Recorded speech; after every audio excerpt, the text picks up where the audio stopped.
everywhere today. You talked about the Atlanta Falcons. They have made a few news and things today. First being that they have signed yet another rookie to a rookie deal, as the Falcons have signed defensive lineman Zach Harrison to his rookie deal.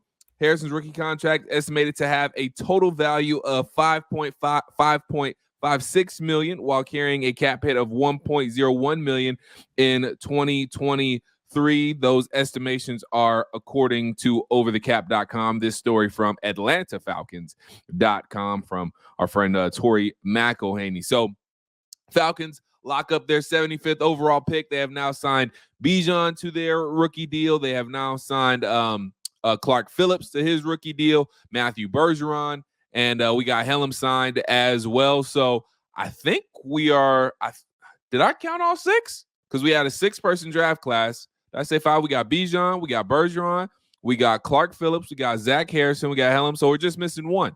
It looks like off the rookie class, Beau. So just getting more and more rookie guys signed, and Zach Harrison is the latest.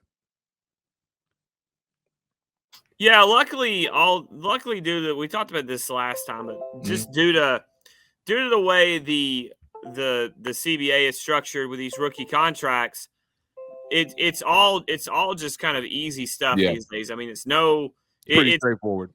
There's only a few things they even negotiate, and some of it has to do with contract structures and that kind of stuff. So it's kind of a little bit of a foregone conclusion, which is good because teams don't have to deal with all these issues. You know, back in the day, it basically used to be one of these deals where it was negotiated for these first round picks, and it could cause issues, and guys could hold out. And it's just kind of changed the way that is. It's almost a foregone conclusion. It's not even a big deal anymore. And it makes life a lot easier for not only these coaches, but these GMs and these fans, because it's something they don't have to worry about anymore. No. So it's kind of good stuff. Yeah, it's no drama behind it. Like you said, it's really all just a formality when you see news like this come out, because, at this point it's going to happen. Like you said, there's not really a whole lot to negotiate. So with how dramatic the offseason can be, and with, how many moving parts there are during the offseason, this is kind of a good thing where, you draft a good guy, you feel good about your draft class, and they're all going to get signed pretty much drama-free. So that is good stuff there.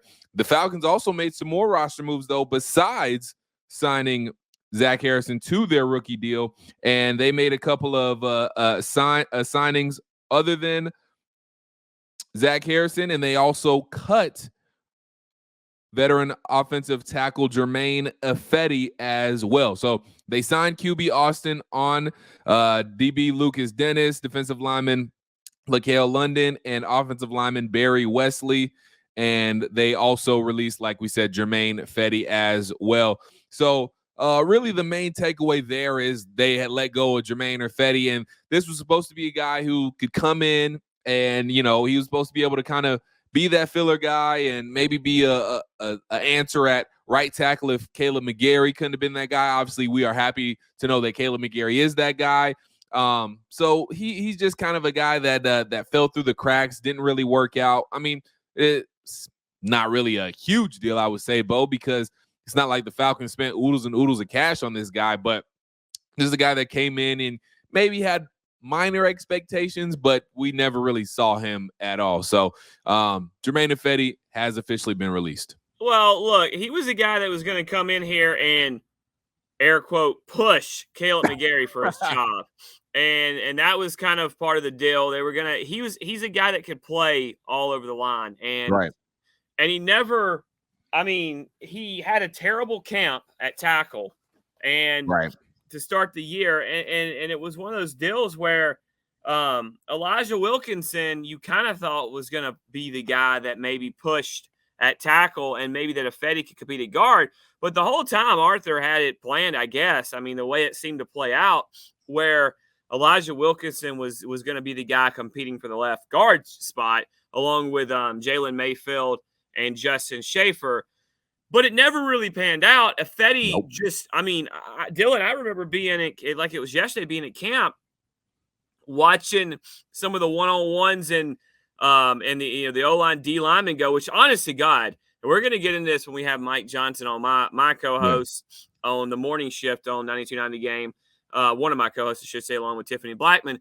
And it was like, this is one I cannot wait for. I love this part of training camp. When you see the big uglies going at it, the offensive and defensive linemen doing their one-on-ones or their position drills where the lines are going against each other. And there's always, I'm looking at learning a little bit more about some of what goes behind what they're doing. But Ifedi was just bad. And I don't know if Caleb McGarry was so improved coming into camp that we were surprised that he didn't do very well as far as Ifedi, but he just was never that guy. You didn't really see him last year. You've brought in other guys. I think this kind of shows you that Matthew Bergeron is stepping into that left guard, and that some of these other guys that they've signed, they're hoping is going to make it. Maybe Jalen Mayfield gets a chance to compete at that swing tackle job because he was Jalen Mayfield. But I'm saying as a guy, they've got Joshua Miles in here who came in. He's from, he's a 4-year player.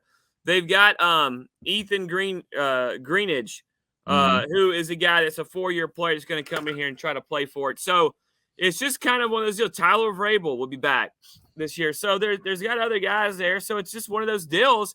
Ifedi didn't have a spot because Ifedi didn't do anything to earn a bring back. And you talked about they signed some guys who are going to be kind of roster camp invites with real chances at making this team. And that is something that could work. But I don't mean to be a jerk, but I mean, okay, well, that's that. That's the life of a depth offensive lineman in the NFL.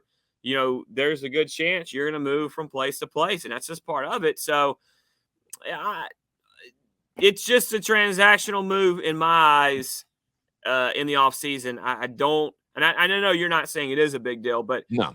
If fans are saying, well, what does that mean? Hell, I don't think it means anything. Oh, yeah, I don't mean a whole lot. Well, you know what? Let me rephrase it a little bit. It might mean a little bit of something. It means they think they've got guys that are better that are going to compete for that job than what Ifedi would give them, or based off what he gave them last year, So that's good that you've moved on for a guy who I didn't think was very good to begin with last season for us.